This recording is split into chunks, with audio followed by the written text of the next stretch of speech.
ಎಲ್ಲರಿಗೂ ನಮಸ್ಕಾರ. ನಾನು ನಿಮ್ಮ ಡಾಕ್ಟರ್ BK ರಾಮ ಪ್ರವೀಣ್, ಜನತಾ ಆಯುರ್ವೇದ ಹಾಸನ. ಓಂ ನಮೋ ಧನ್ವಂತರಿ ಮಾದೇವಂ ಸುರಾಸುರೈರ್ವಂದಿನ ಪಾದಪದ್ಮಂ ಲೋಕೆ ಜರಾರುಗ್ಭೆ ಮೃತ್ಯುನಾಶಂ ಧಾತಾರಮಿಷಂ ವಿದೌಷಧೀನ ಧನ್ವಂತರಿ ರಮಾನಾಥಂ ಸರ್ವರೋಗ ನಿವಾರಕಂ ಆಯುರ್ವೇದ ಪ್ರವರ್ತಾರ ವಂದಿ ಪೀಯೂಷದಾಯಕಂ.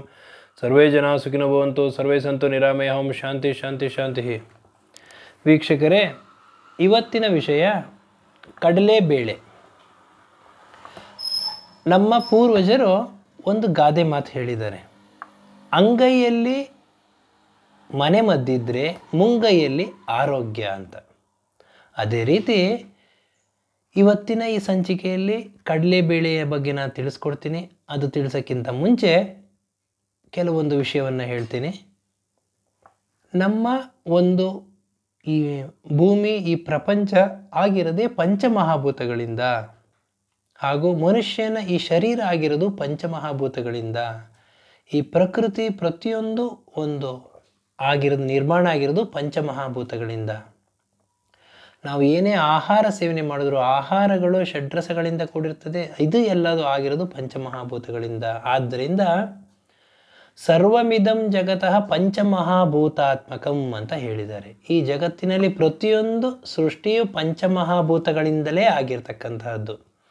ಆದ್ದರಿಂದ ನೀವು ಕೇಳಿರ್ಬೋದು, ಯಾವುದೇ ಒಬ್ಬ ಮನುಷ್ಯ ಮರಣ ಹೊಂದಿದ ನಂತರ ಅವನ ಅಗ್ನಿ ಸ್ಪರ್ಶ ಆದ ನಂತರ ಪಂಚಮಹಾಭೂತದಲ್ಲಿ ಲೀನವಾದರು ಅಂತ ಹೇಳ್ತಾರೆ.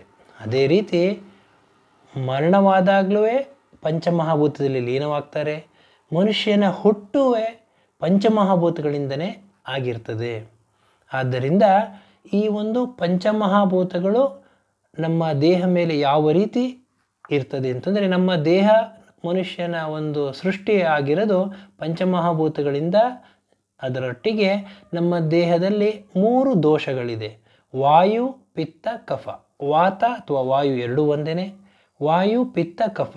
ಈ ವಾತ ದೋಷದಲ್ಲಿ ವಾಯು ಮತ್ತು ಆಕಾಶ ಮಹಾಭೂತಗಳ ಕಾಂಬಿನೇಷನಿಂದ ವಾತದೋಷ ಆಗಿದೆ. ಪಿತ್ತ ದೋಷ ಅಗ್ನಿ ಮತ್ತು ಜಲಮಹಾಭೂತ ಕಾಂಬಿನೇಷನಿಂದ ಪಿತ್ತ ದೋಷ ಆಗಿದೆ. ಹಾಗೂ ಕಫ ಜಲ ಮತ್ತು ಪೃಥ್ವಿ ಮಹಾಭೂತಗಳಿಂದ ಕಫದೋಷ ಆಗಿದೆ. ಹಾಗೂ ನಾವು ಯಾವುದೇ ಆಹಾರ ಒಂದು ಸೇವನೆ ಮಾಡಬೇಕಾದ್ರೂ ಅದು ಷಡ್ರಸಯುಕ್ತ ಆಹಾರ ಇರ್ತದೆ. ನಾವು ಯಾವುದೇ ಸಸ್ಯಾಹಾರಿ ಇರ್ಬೋದು, ಮಾಂಸಾಹಾರಿ ಇರ್ಬೋದು, ಕಾಳು ಬೇಳೆ ತರಕಾರಿ ಹಣ್ಣು, ನೀವು ಯಾವುದೇ ಒಂದು ಆಹಾರ ಸೇವನೆ ಮಾಡಿದ್ರೂ ಅದು ಈ 6 ರಸಗಳಿಂದ ಮಾತ್ರ ಇರ್ತದೆ. 6 ರಸಗಳು ಯಾವ್ಯಾವುದು ಅಂತಂದರೆ ಮಧುರ, ಆಮ್ಲ, ಲವಣ, ಕಟು, ತಿಕ್ತ, ಕಷಾಯ. ಸಿಹಿ, ಕಹಿ, ಹುಳಿ, ಖಾರ, ಉಪ್ಪು ಹಾಗೂ ಒಗರು. ಈ 6 ರಸಗಳಿಂದನೇ ಮಾತ್ರ ಈ ಎಲ್ಲ ಒಂದು ಆಹಾರಗಳು ಇರ್ತದೆ. ಮಧುರ ರಸ ಅಂತಂದರೆ ಸಿಹಿ. ಈ ಸಿಹಿ ರಸ ಯಾವುದರಿಂದ ಆಗಿದೆ ಅಂತಂದರೆ ಪೃಥ್ವಿ ಮತ್ತು ಜಲ ಮಹಾಭೂತಗಳ ಕಾಂಬಿನೇಷನಿಂದ ಆಗಿದೆ. ಆಮ್ಲರಸ ಪೃಥ್ವಿ ಮತ್ತು ಅಗ್ನಿ ಮಹಾಭೂತಗಳಿಂದ ಆಗಿದೆ. ಆಮ್ಲ ಅಂದರೆ ಹುಳಿ. ಲವಣರಸ ಮಧುರ, ಆಮ್ಲ, ಲವಣ. ಲವಣರಸ ಈ ಉಪ್ಪು, ಜಲ ಮತ್ತು ಅಗ್ನಿ ಮಹಾಭೂತಗಳಿಂದ ಆಗಿದೆ. ಕಟು ಅಂತಂದರೆ ಖಾರ. ಈ ಖಾರ ವಾಯು ಮತ್ತು ಅಗ್ನಿ ಮಹಾಭೂತದಿಂದ ಆಗಿದೆ. ಹಾಗೂ ತಿಕ್ತ ಅಂತಂದರೆ ಕಹಿ ರಸ ವಾಯು ಮತ್ತು ಆಕಾಶ ಮಹಾಭೂತದಿಂದ ಆಗಿದೆ. ಹಾಗೂ ಈ ಕಷಾಯ ರಸ ಅಂದರೆ ಒಗರು, ಅದು ವಾಯು ಮತ್ತು ಪೃಥ್ವಿ ಮಹಾಭೂತಗಳಿಂದ ಆಗಿದೆ.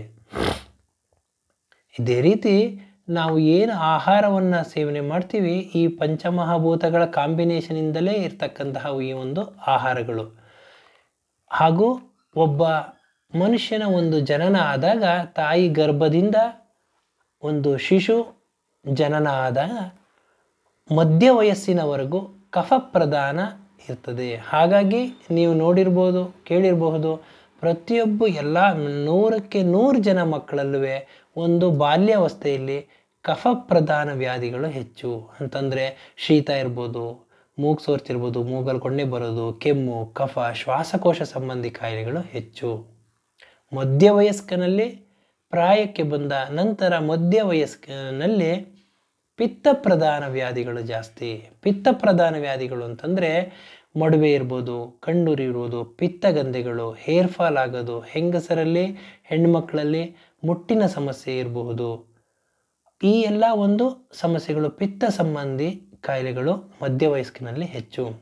ಹಾಗೂ ವಯಸ್ಸಿನಲ್ಲಿ ಮುಪ್ಪಿನಲ್ಲಿ ವಾಯು ಸಂಬಂಧಿ ಕಾಯಿಲೆಗಳು ಜಾಸ್ತಿ.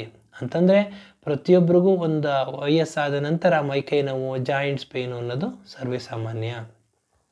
ಈ ಒಂದು ಯಾವ ರೀತಿ ಇರ್ತದೆ, ಇಂಥ ಸಂದರ್ಭದಲ್ಲಿ ಅವರ ಪ್ರಕೃತಿಗೆ ಅನುಗುಣವಾಗಿ, ವಯಸ್ಸಿಗನುಗುಣವಾಗಿ ಅವರನ್ನು ಪರೀಕ್ಷೆ ಮಾಡಿ, ನಾಡಿ ಮಿಡಿತ ಎಲ್ಲವನ್ನು ಪರೀಕ್ಷೆ ಮಾಡಿ ಔಷಧಿಯನ್ನು ನೀಡುವ ಒಂದು ಶಾಸ್ತ್ರವೇ ಆಯುರ್ವೇದ ಶಾಸ್ತ್ರ.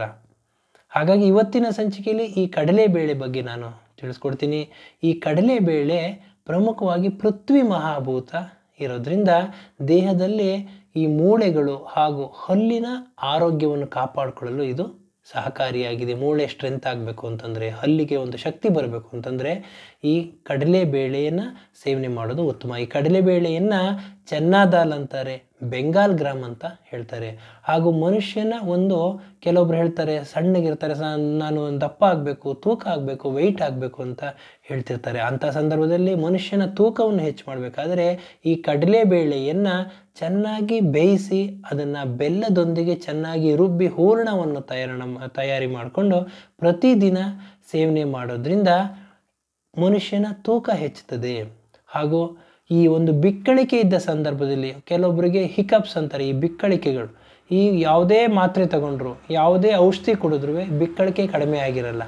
ಅಂಥ ಸಂದರ್ಭದಲ್ಲಿ ಹುರಿದ ಕಡಲೆ ಹಿಟ್ಟನ್ನು ಕೆಂಡದ ಮೇಲೆ ಹಾಕಿ ಅದರಿಂದ ಬರ್ತಕ್ಕಂಥ ಹೊಗೆಯನ್ನು ಸೇವನೆ ಮಾಡೋದ್ರಿಂದ ತಕ್ಷಣ ಈ ಬಿಕ್ಕಳಿಕೆ ನಿಲ್ತದೆ.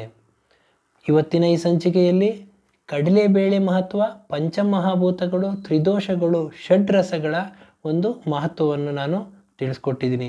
ನನ್ನ ಈ ವಿಡಿಯೋ ತಮಗೆ ಇಷ್ಟವಾಗಿದ್ದಲ್ಲಿ ಲೈಕ್ ಮಾಡಿ, ಶೇರ್ ಮಾಡಿ, ಕಾಮೆಂಟ್ ಮೂಲಕ ತಮ್ಮ ಅನಿಸಿಕೆ ಅಭಿಪ್ರಾಯಗಳನ್ನು ತಿಳಿಸಿ ಅಂತ ಹೇಳ್ತಾ ಇವತ್ತಿನ ಸಂಚಿಕೆಯನ್ನು ಮುಗಿಸ್ತಾ ಇದ್ದೀನಿ. ಎಲ್ಲರಿಗೂ ಧನ್ಯವಾದಗಳು.